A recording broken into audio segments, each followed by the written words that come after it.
Bonjour à toutes, bonjour à tous. Aujourd'hui on parle de plaisir. Et pour nous faire plaisir, j'ai le professeur Manitou avec nous. Salut. Salut.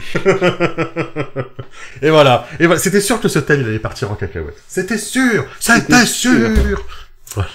Monsieur Manitou, aujourd'hui vous êtes invité pour nous parler de plaisir, et nous parler de comment on prend plaisir à faire du jeu de rôle, et comment les joueurs et les joueuses, quel type, en fait, de plaisir ils peuvent prendre, en fait. Je sais pas comment expliquer ça.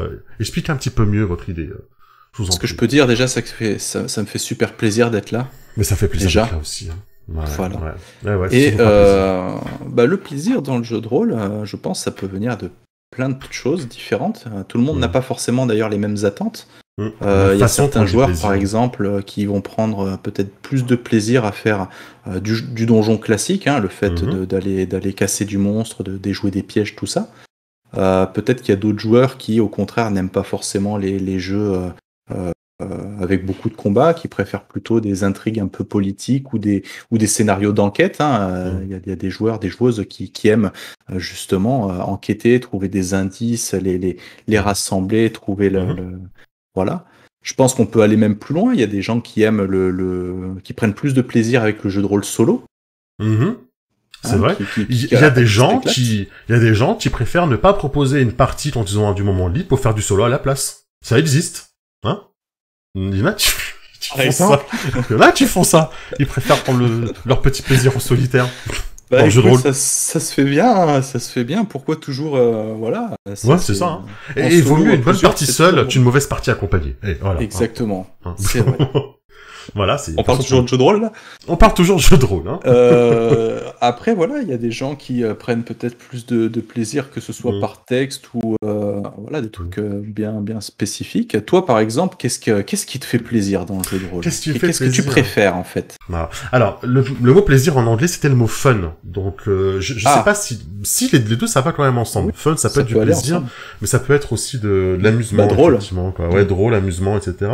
Donc, qu'est-ce qui me fait prendre le plus de plaisir dans le jeu de rôle?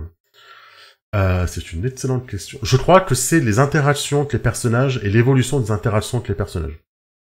Je crois que c'est là où je prends le plus de plaisir. C'est qu'en fait, tu peux me mettre un jeu de rôle dans un univers que j'aime pas du tout, et on l'a déjà fait, parce que je cache pas, par exemple, que je suis pas un grand fan des années 30, etc. Donc par exemple, Brigade Chimérique, je sais pas du tout l'univers dans lequel j'ai aimé évoluer. Par contre, j'ai adoré, et j'ai pris vraiment mon pied, quoi, on y retourne, tu vois, j'ai pris mon pied à jouer mon personnage avec vous, en fait, avec vos personnages, et les interactions qu'on a eues, parce qu'on a eu des interactions très complexes entre notre personnage. Et j'ai eu vraiment des interactions spécifiques avec chacun d'entre vous, en fait. J'avais pas la même relation avec chacun d'entre vous. Et j'ai trouvé ça tellement riche que vraiment c'est là où j'ai pris le plus de plaisir. Et finalement c'est ça. C'est finalement l'interaction spécifique entre nos personnages qui fait que je prends le plus de plaisir en tant que joueur. Après, moi, je ne cache pas que je prends le plus de plaisir en tant qu'MJ, en fait, tout simplement. Et là où je prends le plus de plaisir, c'est de vous mettre des indices dans des scénarios qui font sens un peu plus tard, en fait. C'est de faire une vraie cohérence. Et le moment où vous vous rendez compte de la cohérence, bon, je parle surtout pour Night, hein, c'est là où j'ai le plus mis à l'œuvre, quoi. Mais le moment où vous vous rendez compte que tout est lié, en fait, le moment où c'est fait, c'est ce moment-là, tu vois, c'est là où je me dis, ouais, là c'est cool. Là c'est cool, là je suis content, tu vois, là ils ont aimé le méchant, ils ont aimé pourquoi le méchant il en est arrivé là, ils ont découvert pourquoi leur personnage est lié au scénario depuis le début, pourquoi cette petite piste au tout début, ce PNJ finalement il était super important et qu'ils ont bien fait d'être sympa avec lui au tout début, tu vois. Voilà, que les conséquences ont des vrais impacts et que le joueur s'en rend compte. Voilà, c'est là où je prends le plus de plaisir, quoi. Et est-ce que comme moi tu aimes, est-ce que tu trouves plaisant, fun, justement le côté surprise? Est-ce que quand tu es MJ, tu aimes être surpris par tes joueurs, par un plan, par une idée et tout ça? Ah mais de toute façon j'ai pas le choix. J'ai pas le choix avec vous. Enfin, avec le groupe qu'on a, j'ai pas le choix, en fait. Parce que on a un groupe, c'est vrai que vous nous voyez pas mal, on a Actual Play, etc. Mais on a un groupe qui est beaucoup plus étendu. On a des joueurs et des joueuses qui n'ont pas envie d'être filmés. Et qui, du coup, vous ne voyez, entre guillemets, jamais. Mais, du coup, on a un groupe super étendu. Et la particularité de ce groupe, je pense que c'est pour beaucoup de groupes pareil, en fait, finalement. Hein, mais c'est que de toute façon, on n'a pas le choix d'être surpris, en fait. Donc, t'as intérêt à aimer ça. Parce que, t'as pas le choix, en fait. Ouais, mais après, t'as le côté stressant, tu tu sais, ah oui, comment je peux rebondir et tout ça, mais je trouve ça intéressant et c'est parfois plaisant, quoi. Au début, j'aimais énormément les scénarios. Quand j'ai commencé, j'étais très rassuré par les scénarios linéaires.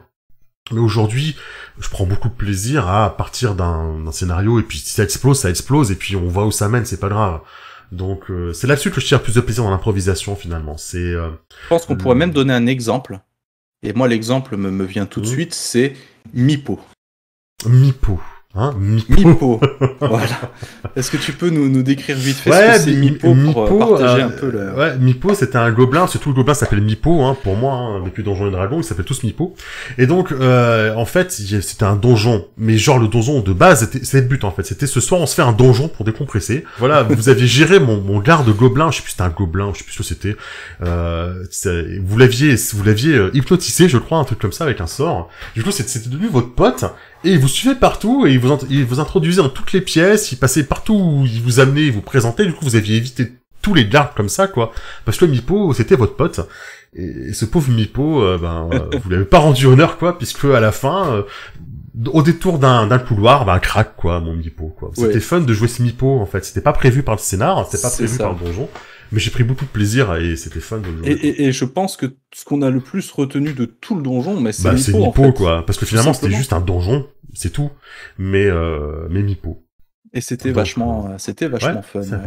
Je te prends un peu par surprise, mais pour aller avec le mot fun, quelle est la partie la plus fun que tu aies jouée? On pourra couper en montage, donc tu peux réfléchir. Non, mais pour moi, je sais laquelle c'est.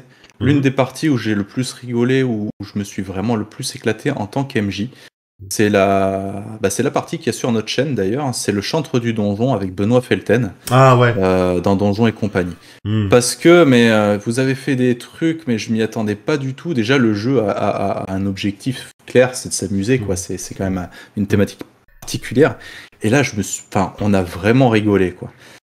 Ça, c'est officiellement, on va dire, la meilleure partie que j'ai pu faire. Officieusement, c'est la toute première partie de Harry Potter. J'ai la même. Tu es un sorcier. J'ai la même. C'est la même. Mais c'est parti, mais tellement loin dans le n'importe quoi. Mais c'est drôle parce que c'était du n'importe quoi, mais finalement, ces éléments de n'importe quoi, on les a gardés.